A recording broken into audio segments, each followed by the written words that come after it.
para ter sido nada demais. Só um fim de semana comum. Meu pai tinha que viajar no sábado de manhã, coisa rápida, era trabalho. Ele era técnico de som, às vezes pegava uns eventos em cidades vizinhas. Como eu ia ficar sozinho por uma noite só e já tinha 10 anos, ele achou que dava. Me deixou comida pronta, celular carregado, o número da vizinha na geladeira, tudo certinho. Disse que no domingo de manhã já estaria de volta. E chovia. Chovia desde sexta. Aquele tipo de chuva que parece que não vai embora nunca. Fina, mas constante. Eu lembro de olhar pela janela da sala e ver os muros molhados, as poças subindo na calçada. Não era a primeira vez que eu dormia sozinho, mas eu não gostava. A casa era pequena, simples, dessas que tem portão baixo na frente, uma garagem estreita, quintalzinho nos fundos. A sala e a cozinha eram integradas e meu quarto ficava no final do corredor. Eu sempre deixava a luz do corredor acesa quando meu pai viajava e dormia com a porta encostada. Naquela noite, eu fui dormir cedo. Liguei a TV do meu quarto só para não ficar no silêncio total, mas não cheguei a pegar no sono direito.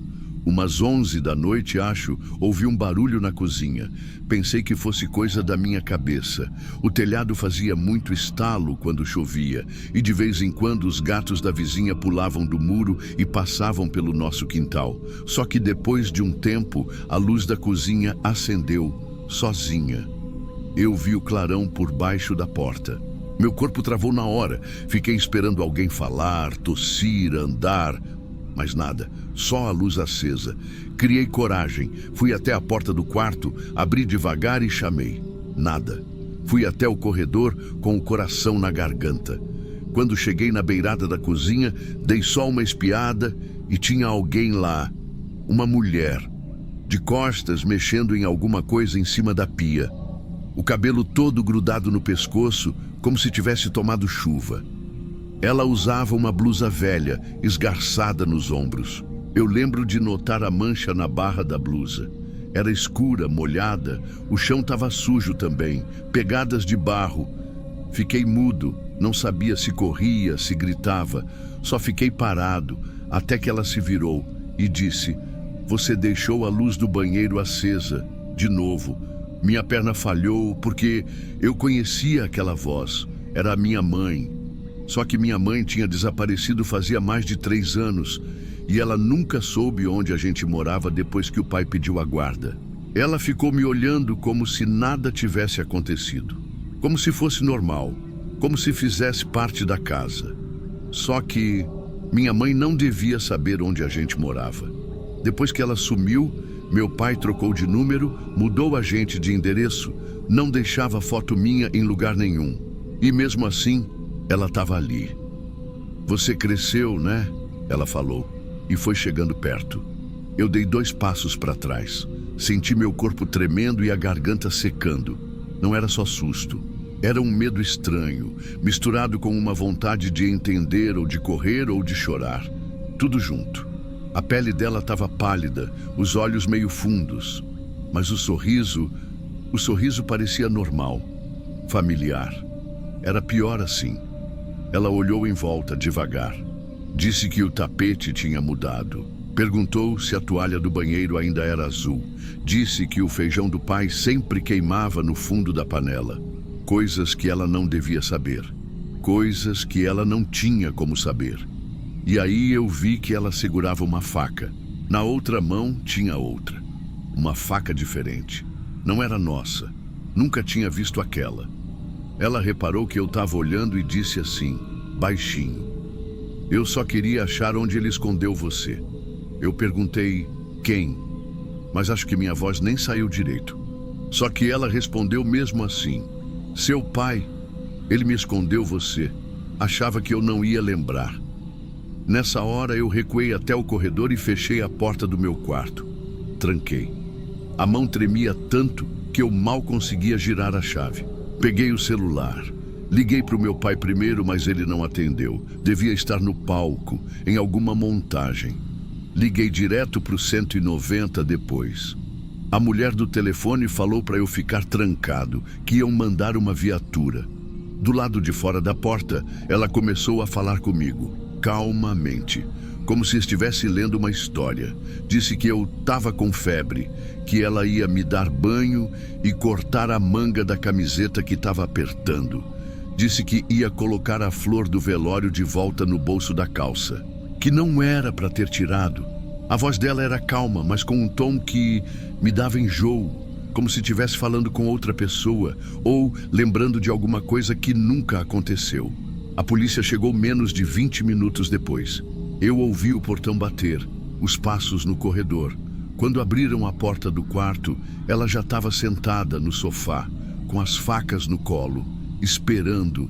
Foi levada sem falar nada. Não resistiu, nem olhou para mim de novo. Meu pai voltou no mesmo dia. Não largou de mim um segundo sequer. E depois de tudo, ele me disse uma coisa que me trava até hoje. Disse que ela não sabia onde a gente morava, que ele nunca contou, que nunca deu nenhum sinal. Hoje ela vive numa clínica. Às vezes mando notícias minhas por carta, mas nunca recebi resposta. E até hoje, tem um detalhe que eu nunca contei para ninguém.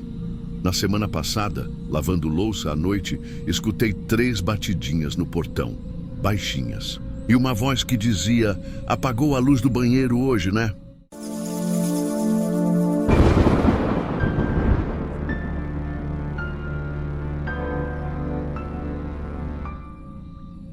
Não sei exatamente quando foi que comecei a me sentir observada ali, mas eu lembro direitinho do primeiro toque. Era uma madrugada de terça para quarta, umas 3 da manhã. A campainha tocou uma vez só, um toque curto.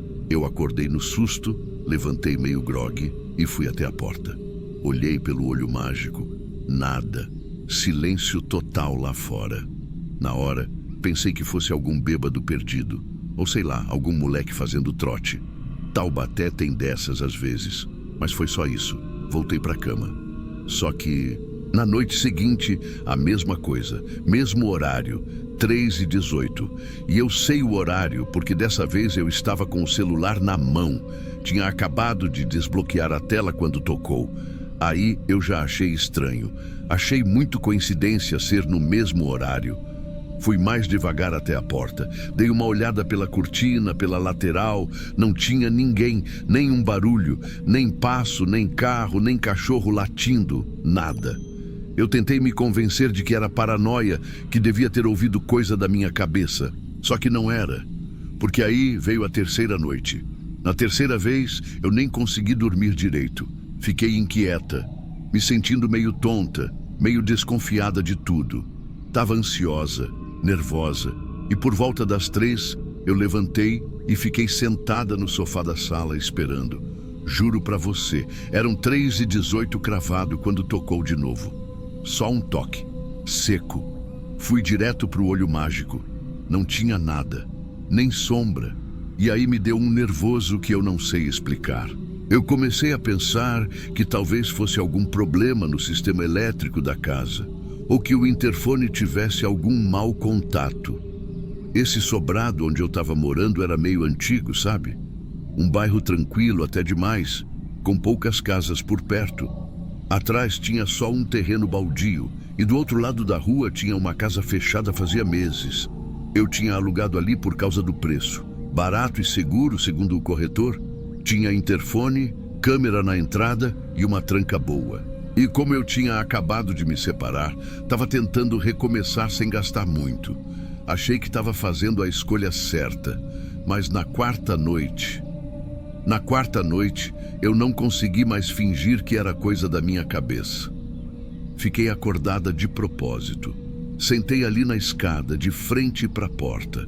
Luz da sala apagada, só o abajur aceso atrás de mim. E quando deu 3h17, meu coração disparou. Parecia que ele sabia que estava chegando. E foi como nas outras vezes, 3h18 exato. A campainha tocou. Um toque. Só que dessa vez eu já estava em pé. Já estava com o olho colado no olho mágico. E tinha alguém lá, um homem, parado, com a cara totalmente neutra. Não parecia ameaçador, nem sorria, nem olhava para os lados. Ele estava ali como quem tira uma foto 3x4. Camiseta de obra, calça suja de tinta, barba rala. Tinha algo calmo nele, calmo demais. Ele não mexeu um músculo. E eu fiquei ali, olhando, congelada. Eu lembro que nem pensei em pegar o celular. Eu só fiquei olhando, esperando ele fazer alguma coisa. E ele ficou parado, por alguns segundos, como se soubesse que eu estava ali do outro lado da porta. Como se fosse isso que ele queria. Quando eu finalmente tive coragem de abrir um pouco a cortina lateral para ver melhor, ele não estava mais lá. Sumiu. Nenhum passo, nenhum som, nenhuma pressa. Só desapareceu. E foi nessa noite que eu decidi chamar um técnico. Porque se tinha alguém tocando aquilo todo dia, eu precisava saber de onde vinha o toque. Ou se vinha mesmo. No dia seguinte, eu liguei para a empresa que cuidava do sistema de segurança da casa. Um técnico veio no fim da tarde. Expliquei o que estava acontecendo, sem entrar muito em detalhe, para não parecer doida. Só disse que a campainha tinha tocado 4 madrugadas seguidas e que eu achava que podia ser alguém tentando me assustar, sei lá. Ele foi até o painel de energia da casa, depois abriu a caixinha do interfone, olhou a fiação. Aí franziu a testa, mexeu de novo. Abaixou, levantou, até que falou baixo, quase sem querer. Ué? Perguntei o que foi e ele disse: esse interfone aqui está desligado da rede. A fiação não está alimentando nada. Alguém tirou isso aqui da tomada interna faz tempo. Fiquei parada, tonta. A sensação foi tipo quando você escorrega e ainda não caiu, mas o chão já sumiu. Eu pedi para ele repetir. E ele explicou mais técnico que a campainha dependia da rede elétrica da casa para funcionar e que ali não tinha corrente passando. Que talvez a moradora anterior tivesse desligado, ou o dono da casa, e que o botão externo estava ali mais de enfeite do que de verdade, que não tinha como estar funcionando. Aí eu só consegui perguntar: então, como é que ela tocou? Ele não respondeu. Só deu aquele sorrisinho amarelo de quem prefere não se meter. No outro dia, liguei para a delegacia e pedi uma viatura para fazer uma ronda.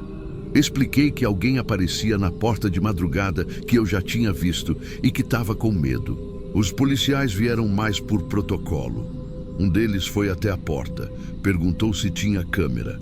Mostrei o sistema, mas como eu não tinha ativado o gravador, não tinha registro. Só dava para ver ao vivo. Nenhuma prova. Um deles me olhou como se estivesse tentando entender se eu estava bem da cabeça. Aí o outro foi até o interfone, abriu a tampa, mexeu e falou exatamente a mesma coisa que o técnico. Senhora, isso aqui está desligado. Eu lembro exatamente dessas palavras. Curtas, quase secas. Isso aqui está desligado. Não é que tivesse um defeito nem mau contato. Não tinha energia passando, não tinha som, não tinha nada. E mesmo assim, tocou. 4 vezes, 4 madrugadas seguidas, no mesmo horário, 3h18 cravado. A última noite em que fiquei na casa foi a de sexta para sábado. Eu já estava com tudo encaixotado, pronta para sair no fim de semana. Fiquei sentada no sofá de novo, com as luzes apagadas, só o celular na mão. A tela mostrava 3h16, 3h17, 3h18, silêncio. Nenhum toque, mas eu levantei mesmo assim. Fui até a porta, encostei o olho no olho mágico. Não tinha ninguém. E mesmo sem som, juro, eu senti. Senti que ele estava ali, como se fosse uma presença colada do outro lado. Como se me olhasse sem precisar de olhos. Como se soubesse que naquela noite eu não ia voltar mais. Eu não chorei, não tremi, não entrei em pânico. Só fiquei ali, parada, como ele ficava, por uns segundos, talvez pelo tempo que ele sempre ficava. Depois disso, me mudei. Entreguei a chave sem contar nada para o dono. Nunca mais voltei na rua, nem passei perto, mas até hoje, toda vez que alguma coisa toca ou quando ouço um barulho no portão, eu tenho a mesma reação. Olho o relógio. E se por acaso forem 3h18, eu me pergunto até hoje se ele sabia que eu ia olhar. Se essa história te arrepiou tanto quanto arrepiou a gente, aproveita e se inscreve no canal. Aqui, você faz parte de uma comunidade que compartilha relatos reais, inquietantes e que muita gente nunca teve coragem de contar em voz alta. E se quiser ajudar esse canal a crescer, deixa um comentário aqui embaixo. Você tem medo de ficar sozinho em casa? A gente lê todos os comentários, sim, todos mesmo, e quem sabe o próximo relato contado aqui não seja o seu.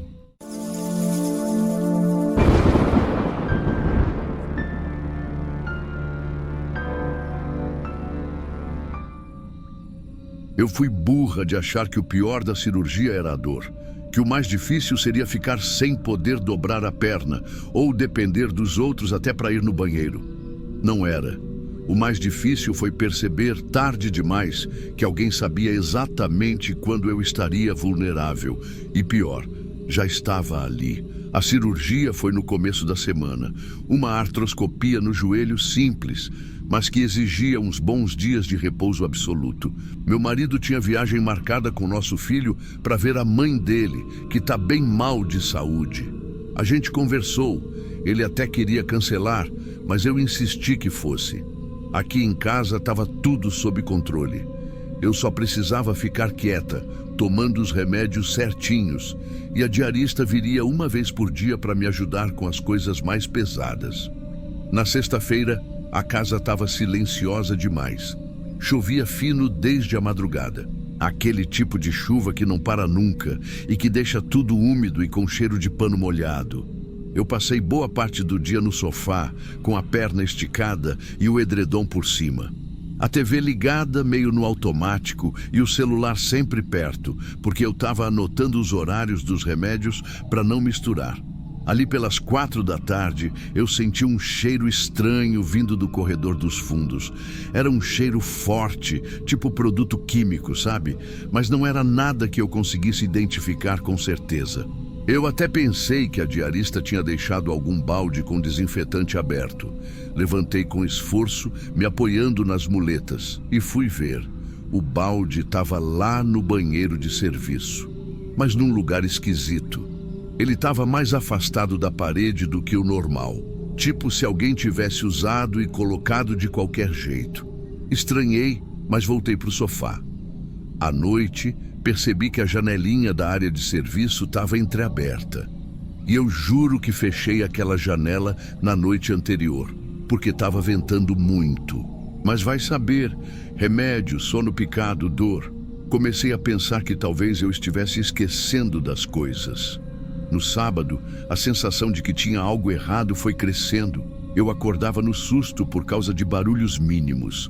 Um estalo na madeira. Um passo que podia ser só a casa rangendo. O mais estranho foi o controle remoto. Ele caiu do sofá durante a manhã. Eu deixei ali e nem me mexi. E quando fui pegar de volta, estava virado para outro lado. De novo, pode ser coisa da minha cabeça. Mas aquilo ficou me incomodando o dia todo. No final da tarde fui tomar banho e deixei a porta do quarto aberta, coisa que eu nunca faço. Enquanto me trocava, juro que ouvi um ruído leve, tipo um rangido abafado vindo da sala. Mas quando olhei, não tinha nada. Só o reflexo do móvel no vidro da cristaleira.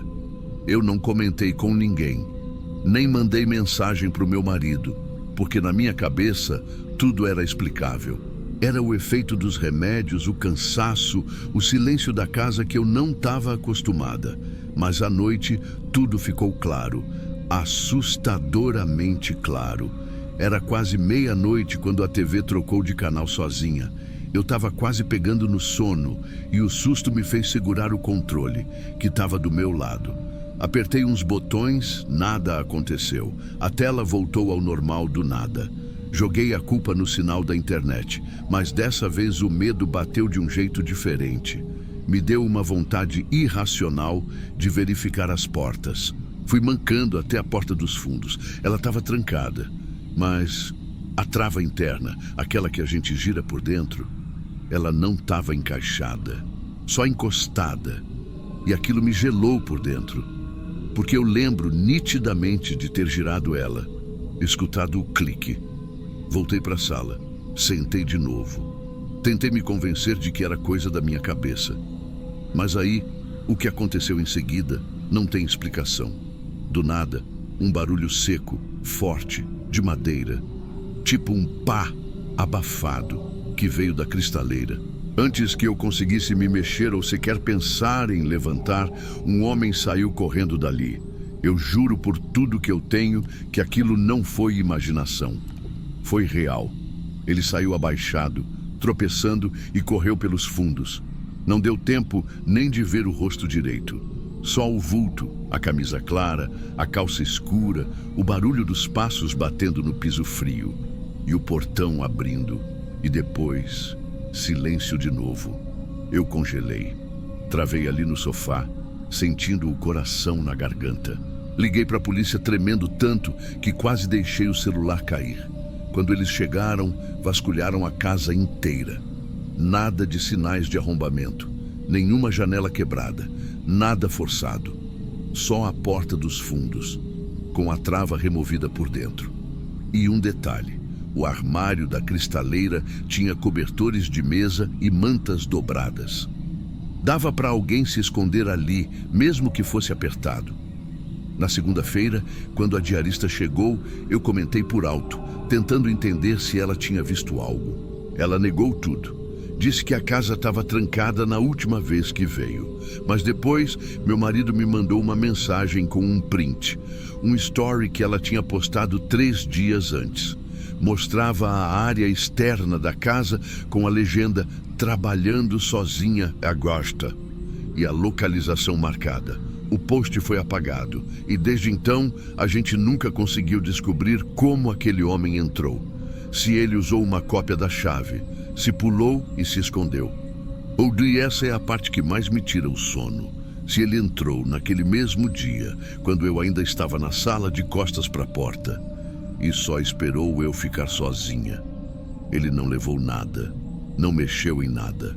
Ele só ficou ali. E isso é o que mais me apavora até hoje.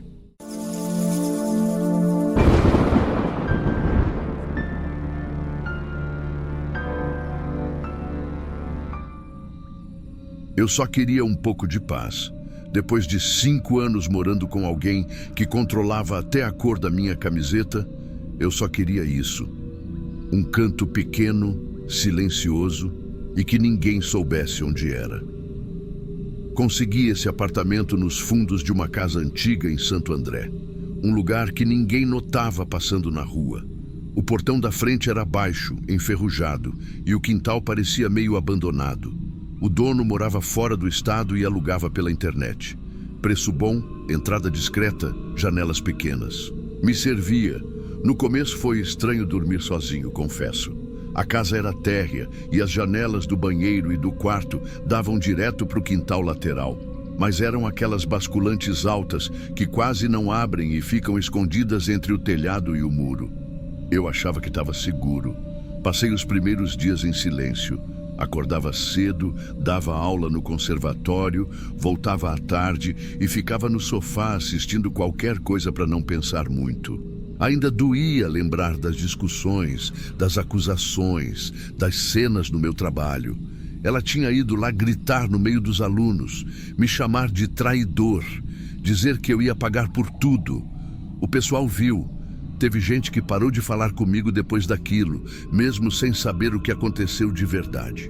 A real é que a gente já estava afundado fazia tempo. Ciúme todo dia, verificação de celular, desconfiança com qualquer colega de trabalho. No começo, era só insegurança. Depois, virou rotina. E quando virou rotina demais, eu saí. Foi aí que as coisas começaram a ficar estranhas. Na primeira semana morando lá, meu carro começou a disparar o alarme do nada. 2 vezes em horários diferentes. Eu achei que era o calor ou algum bicho. Mas na terceira vez, no domingo à tarde, quando desci para ver, tinha um bilhete preso no para-brisa. Só uma frase, escrita em letra bem redondinha, com caneta preta. Você não vai me ignorar. Guardei o papel sem saber o que fazer. Pensei que podia ser ela, mas também podia não ser. Não tinha assinatura, nada. Respirei fundo e fui embora. Não contei para ninguém. 2 dias depois, caiu uma tempestade forte à noite. O tipo de chuva que derruba poste. E derrubou mesmo. Por volta das 10 da noite, tudo ficou escuro. Eu tinha uma lanterna de cabeça e um daqueles rádios portáteis. Então fiquei na sala tentando passar o tempo. As luzes da rua também apagaram. Nenhuma alma viva lá fora. Ou pelo menos, era o que eu achava. Pouco depois da meia-noite, fui no banheiro. Quando cheguei perto da porta, ouvi um barulho seco, tipo alguma coisa sendo arrastada devagar lá fora, perto da janela de trás. Fiquei parado por um tempo. Não fui olhar de imediato. Não sei explicar, mas não era barulho de bicho, era muito contido. Como se alguém soubesse exatamente onde pisar. Aí veio a voz. Uma voz baixa, mansa, quase um sussurro. E era meu nome. Rodrigo. Meu sangue gelou na hora. Mas o pior nem foi o nome. Foi o tom. Tava tranquila, como se fosse uma conversa normal. Abre só um segundo, por favor. Não parecia brava, nem desesperada. Era calmo. E essa calma foi o que me travou, porque não dava para saber se ela estava chorando ou sorrindo. Fiquei imóvel por uns 10 segundos, até conseguir dar um passo para trás. Peguei o celular, liguei para o número dela, só para ver. O toque começou a soar, ali mesmo, do outro lado da janela, no escuro, a menos de 2 metros de mim. Foi nessa hora que eu percebi. Ela já estava ali antes de eu saber. Talvez estivesse parada há muito tempo. Talvez esperando só eu apagar todas as luzes. Eu desliguei o celular sem conseguir pensar direito. Não sei se foi por medo de ela atender ou por pânico do som continuar tocando ali fora.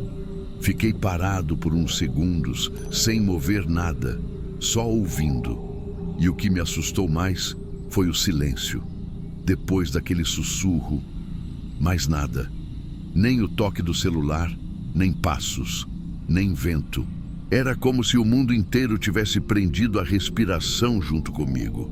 A luz ainda não tinha voltado, e a lanterna que eu deixei na sala parecia estar a quilômetros de distância naquele momento. Meu único movimento foi fechar a porta do banheiro com cuidado e me encostar atrás. Nem travei, só encostei, a maçaneta fria na mão, o corpo inteiro gelado. A voz não voltou. Mas fiquei ali por mais de meia hora, esperando qualquer som que me dissesse se ela tinha ido embora. Nada. Até que escutei o portão da frente arranhar, como se alguém tivesse encostado levemente. E só então, devagar, eu saí do banheiro. Fui para a sala tentando não fazer barulho, mesmo sem saber por quê. Liguei para o 190. A polícia demorou uns 20 minutos. Quando chegaram, fizeram o básico. Lanterna, ronda no quintal, perguntas. Eu falei que achava que era minha ex, que ela já tinha feito cena no meu trabalho e que tinha deixado um bilhete. Mostrei o papel, contei do celular tocando. Eles olharam tudo com aquela cara meio neutra, meio de quem já viu coisa demais. Não encontraram ninguém. Um deles perguntou se eu queria registrar boletim. Eu disse que sim. 2 dias depois, fui até a delegacia fazer isso direito. Levei o bilhete e contei tudo de novo. O policial ficou digitando devagar e foi aí que ele me disse que ela já tinha passado por lá. Ela, antes de mim, tinha dito que eu estava instável, paranoico, que eu a perseguia desde o término, que mandava mensagens, que aparecia no prédio dela. Disse que estava preocupada comigo, que eu precisava de ajuda. E que se alguma coisa chegasse ao nome dela, seria injusto. A palavra que ele usou foi essa, injusto. O boletim foi feito, mas meio fraco, tipo protocolar. Nada que impedisse ela de voltar aqui, nada que servisse de proteção de verdade. Voltei para o apartamento e comecei a empacotar minhas coisas naquela noite mesmo. Dormi com as luzes acesas, no sofá. A janela trancada com fita adesiva e meu celular do lado da cabeça com a tela virada para mim. No dia seguinte, pedi afastamento do conservatório. Peguei 1 mês, com possibilidade de prorrogar. Um amigo tinha um quartinho vago em Campinas. Fui para lá, sem dizer para ninguém, sem postar nada. Passei meses esperando alguma mensagem, algum e-mail, qualquer sinal. Nunca veio. Talvez tenha parado, talvez tenha se cansado, ou talvez tenha só voltado para a sombra onde estava antes. E aí entra a parte que eu mais odeio lembrar. Isso foi há quase um ano. Eu ainda moro em Campinas. Troquei de número, troquei de e-mail. Mas na última vez que fui até o centro, parei para atravessar a avenida perto do terminal rodoviário. E ali, do outro lado da rua, tinha um homem de moletom claro encostado num poste com uma mochila jogada no pé. Ele me olhou por alguns segundos, como se estivesse reconhecendo. E aí ele acenou. Não um aceno animado. Foi lento, como quem confirma: eu sei que é você. Eu congelei por dentro e talvez de novo eu tenha exagerado. Talvez fosse só um estranho. Mas até hoje, toda vez que eu escuto alguém chamar meu nome na rua, meu coração aperta do mesmo jeito. Porque ela me ensinou uma coisa: nem sempre o perigo grita. Às vezes ele só sussurra, com calma, do outro lado da janela. E eu não sei onde ela está hoje. Mas ela sabia onde eu estava.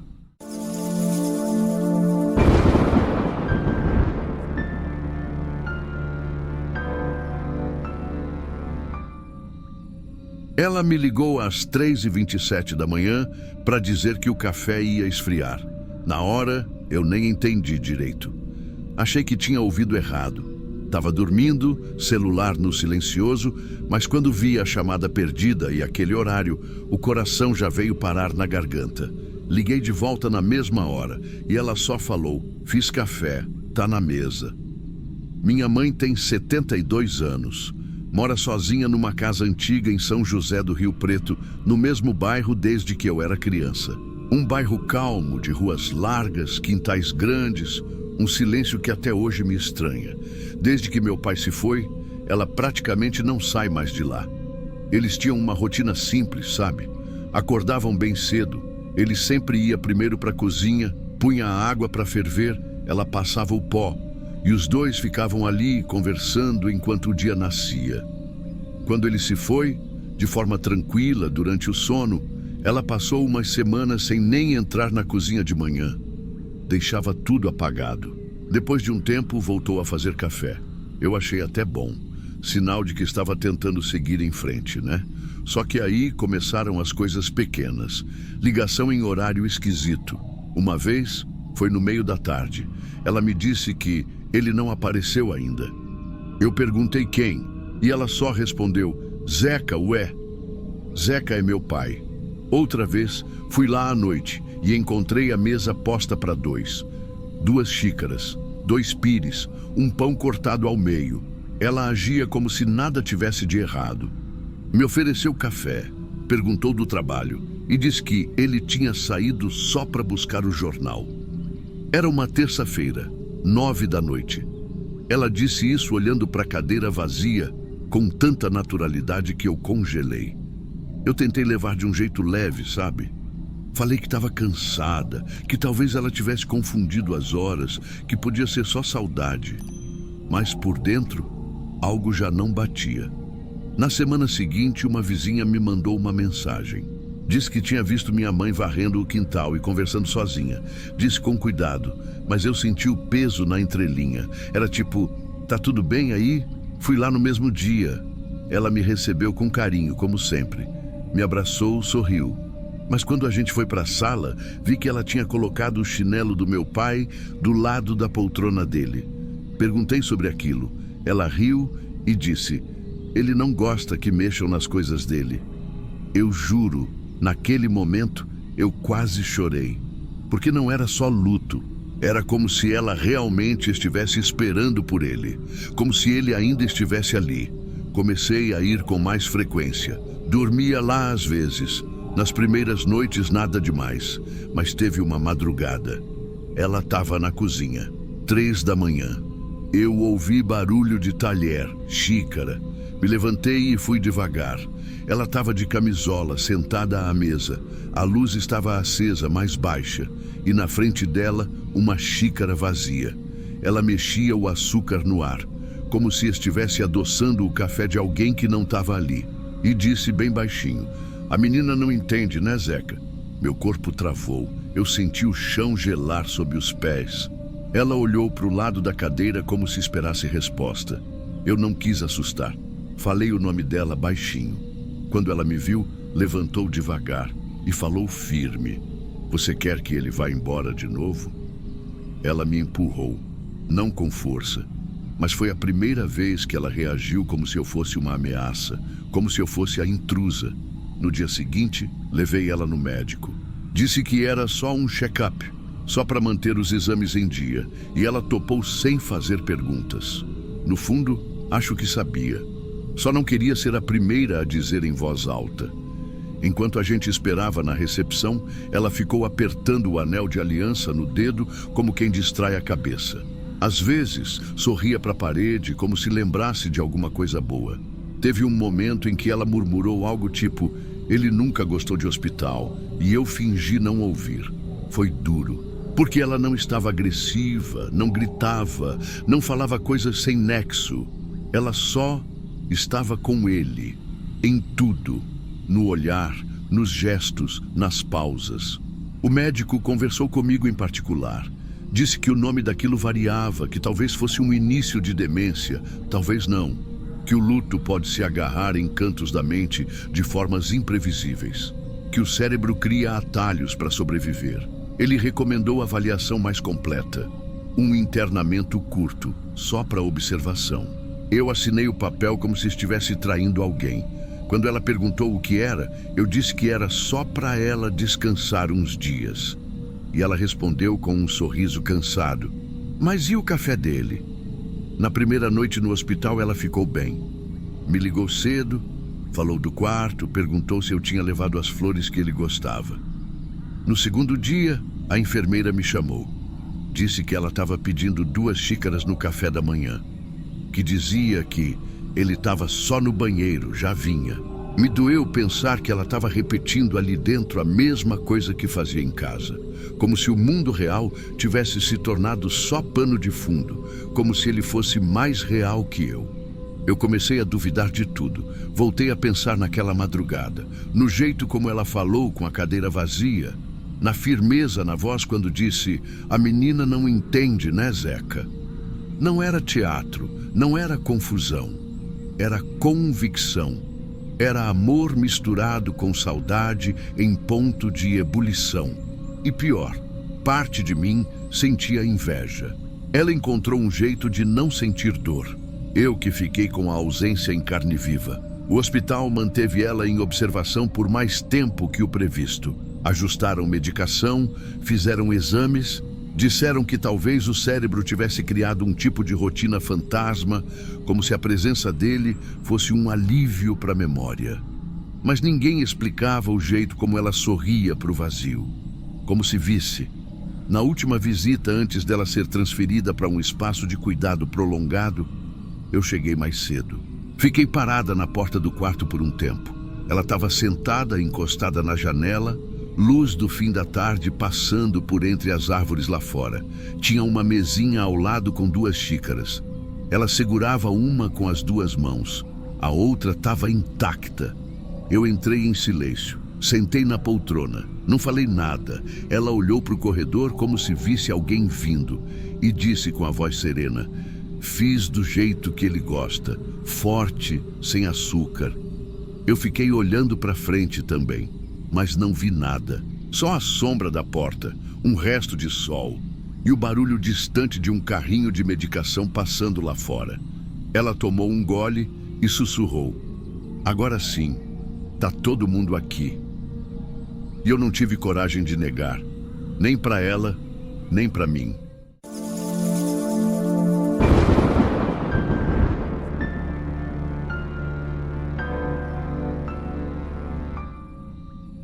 Teve uma semana específica da minha vida que eu evito lembrar. E não é porque aconteceu alguma coisa fora da realidade ou porque alguém me atacou. Não. É porque me tiraram uma coisa que eu sempre achei que era garantida: a paz dentro da minha própria casa. Era para ter sido uma semana normal. Minha namorada viajou com os pais dela para visitar uns tios no interior de Minas e, como eu estava atolado de trabalho, preferi ficar. Aproveitar o silêncio, maratonar umas séries, comer bobagem, dormir torto na cama. Essas coisas de quem vai ficar sozinho uns dias. No segundo dia, eu já comecei a sentir algo que, na hora, eu juro que tentei ignorar. Acordei com um cheiro no quarto. Um perfume adocicado, meio cítrico, que não era o da minha namorada. Também não era de sabonete ou amaciante. Era cheiro de gente mesmo, sabe? Tipo quando alguém acabou de sair de um quarto fechado. Mas beleza. Tinha deixado a janela da suíte aberta, vai ver entrou do jardim, ou a vizinha de cima, sei lá. Joguei para escanteio.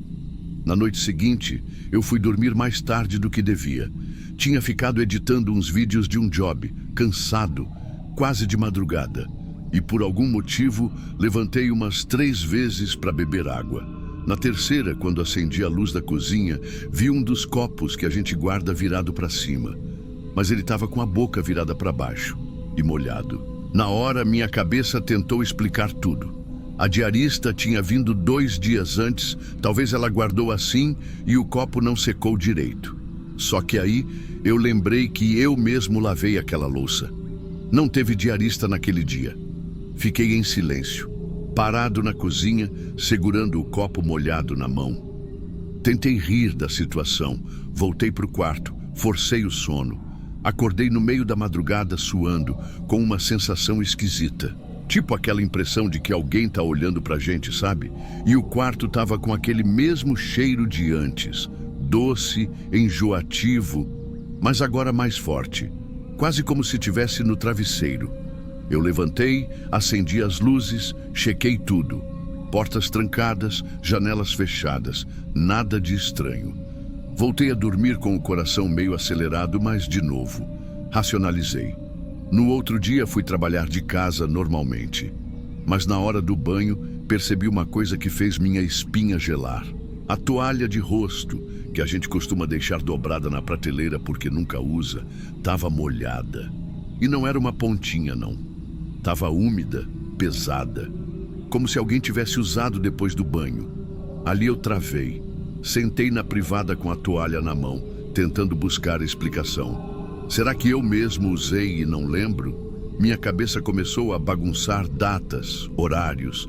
Fiquei tentando lembrar dos movimentos dos dias anteriores, mas não fechava. A toalha não podia estar daquele jeito. Eu comecei a me sentir ridículo por desconfiar de coisas tão pequenas, mas ao mesmo tempo, tudo estava estranho demais. Mandei mensagem para minha namorada perguntando se ela por acaso passou em casa antes da viagem. Ela disse que não, que estava com a família desde o sábado. Riu achando que eu estava com saudade e eu preferi não contar o que estava sentindo, porque nem eu mesmo sabia o que era. Na quinta-feira, eu fiquei com aquela sensação esquisita o dia inteiro, uma tensão no ar, como se tivesse alguma coisa dentro do apartamento que eu não estava vendo. Não sei explicar. Fui dormir mais cedo, cansado de me sentir burro, e dessa vez tranquei a porta do quarto com a chave, coisa que nunca faço. Mesmo assim, acordei umas 3 da manhã com a impressão de que tinha alguém do lado da cama. Não tinha barulho, nada. Mas eu sentia a presença. Meu coração disparou como se tivesse acordado de um pesadelo. Mas eu estava acordado, totalmente acordado. Me virei rápido, puxando o lençol. E claro, não tinha ninguém. Mas o travesseiro do lado que minha namorada costuma dormir estava com uma leve marca de afundado. E de novo, o cheiro. Aquele perfume que eu já estava começando a odiar. Doce, insistente, como se alguém tivesse se deitado ali segundos antes. A janela do quarto dava para os fundos do prédio. Um jardim que ninguém usava. A tranca da janela ainda estava encaixada, mas a sensação era como se ela tivesse estado ali.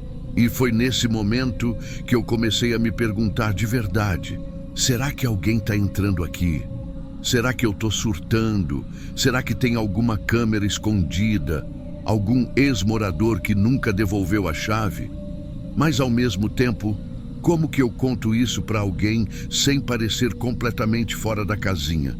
Na sexta-feira foi o dia que eu dormi mal o tempo todo. Deitei, mas não consegui fechar o olho. Fiquei virando de lado, ouvindo cada barulho da casa. Quase amanhecendo, eu finalmente apaguei. E foi aí que aconteceu. Acordei com um peso leve nas minhas costas, como se alguém tivesse me abraçado por trás. Um braço passou pela minha cintura. E minha primeira reação foi sorrir, achando que era a minha namorada, que tinha voltado mais cedo.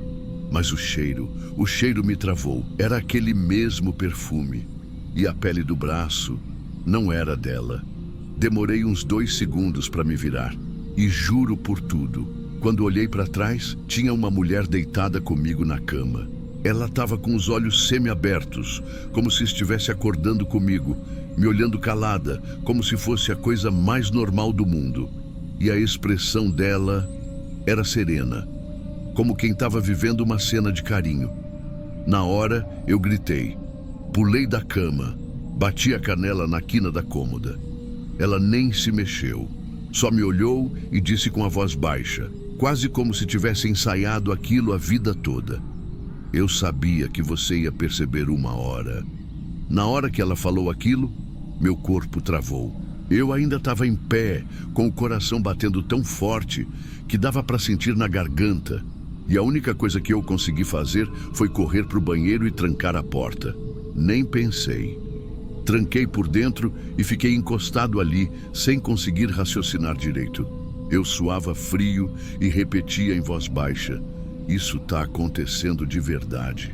Isso está acontecendo de verdade. Fiquei uns segundos ali parado, ouvindo. Não escutei mais nenhum som vindo do quarto. Nem passos, nem porta. Nada.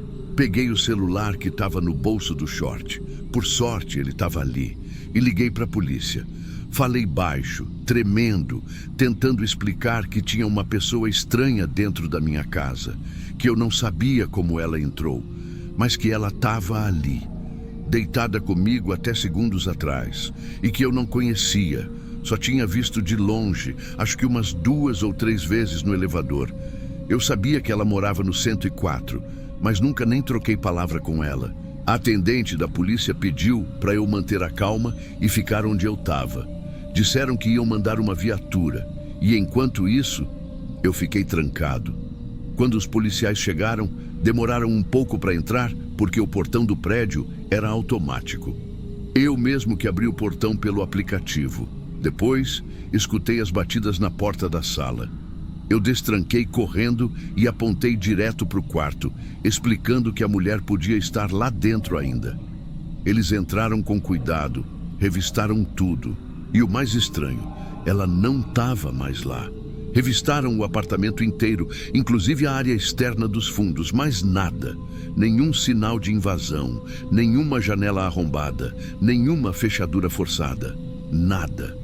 E aí veio a pergunta que me deixou sem resposta até hoje. Como ela entrou? Eu fiquei repetindo isso para mim mesmo, enquanto um dos policiais preenchia o boletim de ocorrência. Eles perguntaram se eu conhecia a mulher. Eu só disse que ela morava no apartamento 104, que já tinha visto ela algumas vezes no prédio, mas nunca falei com ela. Foi aí que um deles comentou que a portaria noturna já tinha visto essa mulher entrando e saindo de madrugada algumas vezes. Dava bom dia para os porteiros tipo 3 da manhã, como se fosse normal. Ninguém desconfiava de nada porque ela parecia ser moradora mesmo. E era. Mas aí entra a parte mais desconcertante. Ela tinha uma cópia da minha chave.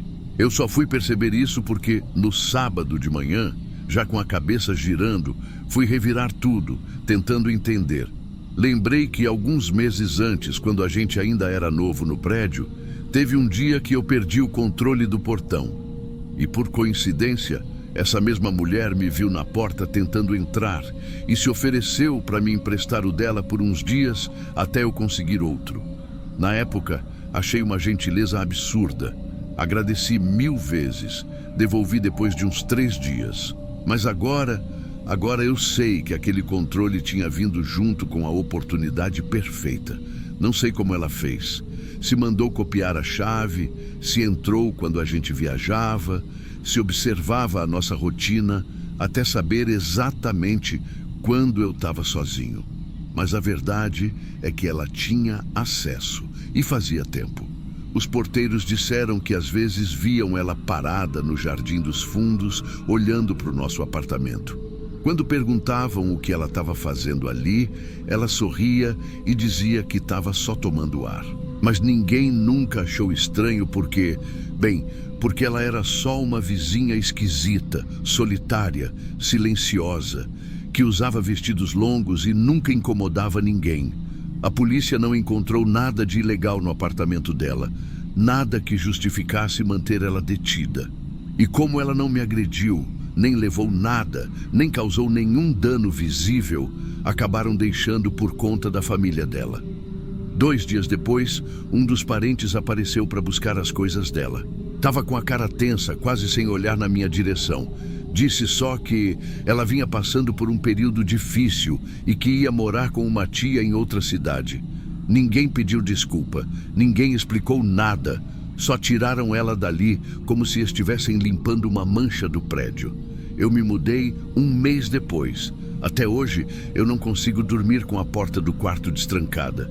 Nunca mais consegui relaxar totalmente dentro de casa, mesmo morando em outro bairro agora. E o pior é que tem noites em que eu acordo suando, com a nítida sensação de que alguém me observava dormir, mesmo com tudo trancado, mesmo sem perfume nenhum no ar. Eu fico parado, olhando para o teto escuro e me pergunto: quantas vezes ela entrou ali sem eu saber? Quantas noites ela ficou me olhando sem fazer nada? Quantas vezes ela saiu antes de eu acordar? E se aquela noite não fosse para ela ser notada?